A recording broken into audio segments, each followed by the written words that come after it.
तो गाइस कैसे आप सब लोग शैंग्रीला के एपिसोड 17 के साथ हाजिर हो। तो लास्ट एपिसोड के एंड पे हमने देखा था सनजिन जो होता है वहां पर हार मानने को तैयार नहीं होता और सनजिन फिर से उठकर खड़ा हो जाता है और कहता है कि मैं यहाँ पर हार नहीं मान सकता, मेरे पीछे बहुत सारे लोगों की उम्मीदें जुड़ी हुई हैं। और अपनी तलवार लेकर खड़ा होता है और कहता है कि मैं अपनी स्वर्ड की यहाँ पर फाइनल फॉर्म को यूज करूंगा। और इसी के साथ वो तलवार के साथ वहां पर एक जबरदस्त स्टैंस लेता है, जबकि वहीं पर ऑडियंस में खड़े हमारे शिमो की तरफ दिखाता है कि शिमो चलाकर कहता है कि ऐसा मत करो, ऐसा मत करो। वो मास्टर ली से कहता है कि मास्टर ली अगर उसने वहां पर फुल फॉर्म को यूज किया तो वहां पर सामने से उस लड़के के पास सॉलिड अर्थ की बॉडी है, उसके साथ टकराकर वो अटैक डबल उसकी बॉडी के ऊपर पड़ेगा, जिसकी वजह से सनजिन को बहुत ही बुरी तरह से नुकसान पहुंचने वाला है। तो हमारा शिमो बड़ी तेजी के साथ सीढ़ियां चढ़ते हुए ऊपर भागता हुआ जाता है ताकि जाकर सनजिन को रोक सके, लेकिन उससे पहले वहां पर सनजिन अपना अटैक रिलीज कर देता है। उसका अटैक बहुत ज्यादा पावरफुल होता है। तो जैसे वो अटैक उस क्रेजी मॉन्स्टर के साथ टकराता है, इसी के साथ वो अटैक जो होता है वापस उसी की बॉडी के साथ आकर हिट होता है। सनजिन की बॉडी बहुत ही बुरी तरह जख्मी हो जाती है, उसके ऊपर बहुत ही बुरी तरह से कट लगते हैं और वो उड़ता हुआ वहां पर नीचे की तरफ गिर रहा होता है, जबकि हमारा शिमो जल्दी से जंप करते हुए अरीना में चला जाता है और उसे कैच करता है।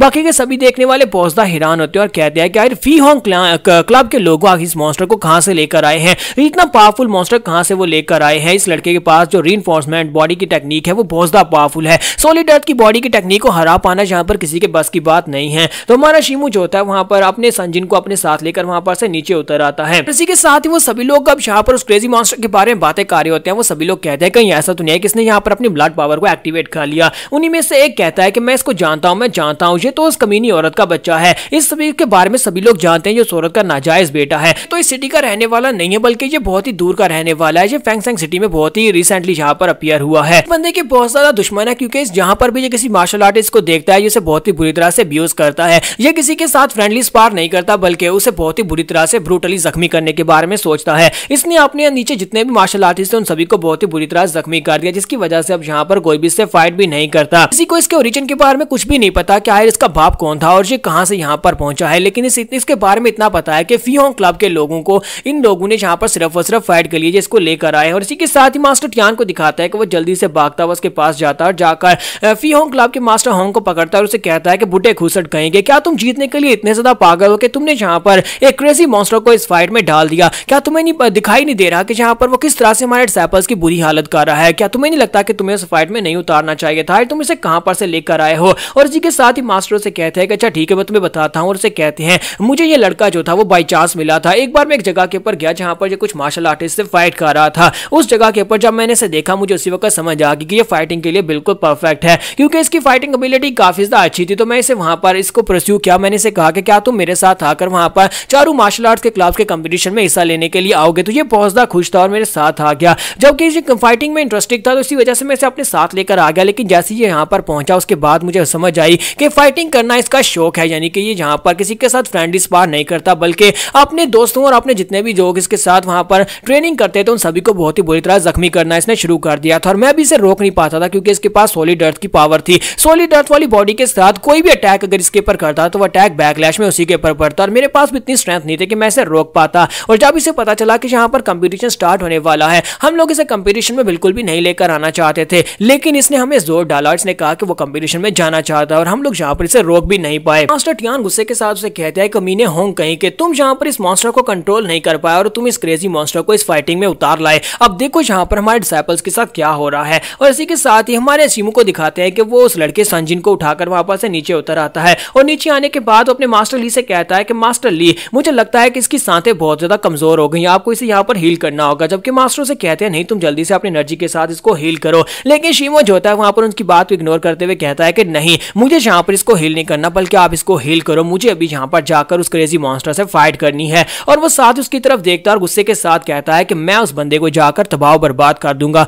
मैं उसकी बॉडी के ऊपर तब तक अटैक करूंगा जब कि उसके टुकड़े टुकड़े ना हो जाएं। और इसी के साथ ही हमारा शिमो जो होता है वो जल्दी से जंप करते हुए वहां पर अरीना में आ जाता है। तो अनाउंसर कहते हैं कि तो यहाँ पर हम लोग टूर्नामेंट के सेकंड राउंड को स्टार्ट करने वाले हैं, तो तुम लोग यहाँ पर अपनी फाइट को स्टार्ट कर सकते हो। जबकि हमारा शिमो से कहता है कि एक मार्शल आर्टिस्ट जो होता है वो फाइट करता है अपने आप को प्रूव करने के लिए, अपने आप को साबित करने के लिए कि वो एक मार्शल आर्टिस्ट है, अपने आप को बेहतर बनाने के लिए। लेकिन तुम यहाँ पर दूसरों को नुकसान पहुंचाने के लिए फाइट करते हो। ये कोई मार्शल आर्टिस्ट बिल्कुल भी नहीं है, ये मार्शल आर्ट्स भी नहीं है, इसलिए तुम यहाँ पर एक मार्शल आर्टिस्ट कहलाने के लायक भी नहीं हो, इसलिए तुम्हें यहाँ पर स्टेज के ऊपर रहने का कोई अधिकार नहीं। और वो उसके ऊपर पंच मारने के लिए आगे बढ़ता है। तो इसी के साथ ही वो मॉन्स्टर जो होता है वो अपनी टांग को ऊपर की तरफ उठाता है और उसे किक मारता है, लेकिन हमारा शिमो उसकी किक को अवॉइड कर लेता है और साथ ही पीछे की तरफ फटकर उसे एक जबरदस्त पंच मारता है जिससे वो वहीं पर ग्राउंड के ऊपर पटक सकता है, लेकिन आपको पता है कि उसके पास सॉलिड अर्थ की पावर है जिसकी वजह से उसकी बॉडी को नुकसान नहीं पहुंचता। तुम्हारा शिमो से नीचे गिराने के बाद उसके ऊपर बहुत सारे पंचेस मारता है, वो काफी सारे पंचेस मारता है, नीचे का ग्राउंड टूट रहा होता है। सभी देखने वाले कहते हैं लगता है कि ये पिलर्स भी टूट जाएंगे जिसके ऊपर स्टेज को खड़ा किया गया है।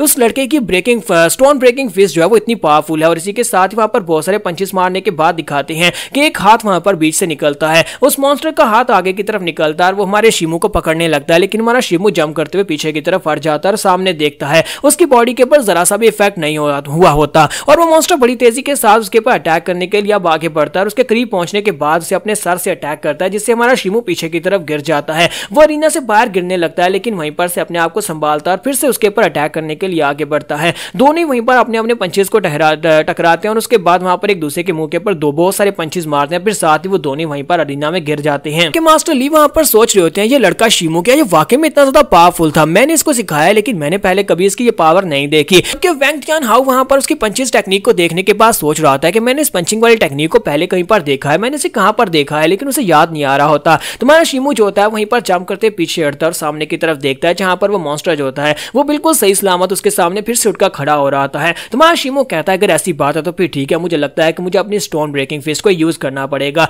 और वो इसी के साथ ही अपनी स्टोन ब्रेकिंग फिस्ट को यूज करते हुए ग्राउंड के ऊपर एक जबरदस्त पंच मारता है और इसी के साथ ही अपनी पावर को एक्टिवेट करने के बाद बड़ी तेजी के साथ आगे बढ़ता है और वहीं पर से सामने की तरफ पंच रिलीज करता है, जिसके साथ पंच की एनर्जी जो होती है सामने जाकर उसकी बॉडी के साथ टकराती है। वो एनर्जी जो होती है उसकी सॉलिड अर्थ के साथ टकराती है, तो इसी के साथ ही वो एनर्जी की बैकलैश जो होती है वो शिमो के ऊपर पड़ती है और शिमो जो होता है खुद भी पीछे की तरफ गिर जाता है, और पीछे गिरने के बाद वो सामने की तरफ देखता है। वो जब सामने की तरफ देखता है तो वहां पर जबरदस्त सोरा निकल रहा होता है, और इस बात से हमारा शिमो बहुत ज्यादा हैरान होता है क्योंकि वहां पर वो बिल्कुल एक मॉन्स्टर की तरह लग रहा होता है, जो कि यहाँ पर पूरी तरह से बिल्कुल डो फ्लेमिंगो जैसा ही लग रहा है। तो वहां पर आगे की तरफ बढ़ता है, जबकि मेरा शिमो कहता है कि इसकी जो सॉलिड अर्थ की पावर है मुझे लगता है कि इसका प्रोटेक्शन बैरियर इसको यहाँ पर बचा रहा है, क्योंकि सॉलिड अर्थ एक ऐसी टेक्निक है, एक ऐसी बॉडी टेक्निक है जिससे बॉडी के इर्द गिर्द एक बहुत ही पावरफुल बैरियर बन जाता है। मुझे अगर इसके बैरियर को तोड़ना है तो फिर मुझे भी यहाँ पर पावरफुल स्ट्रॉन्ग फिस्ट को यूज करना पड़ेगा। तो मुझे लगता है कि अभी तक मैंने उसके ऊपर जितने पंचेस लगाए हैं वो सारे के सारे बिल्कुल बेकार थे, मैं तो उसे हिट भी नहीं कर पाया। और इसी के साथ ही हमारा शिमो इस बार बड़ी तेजी के साथ आगे की तरफ बढ़ता है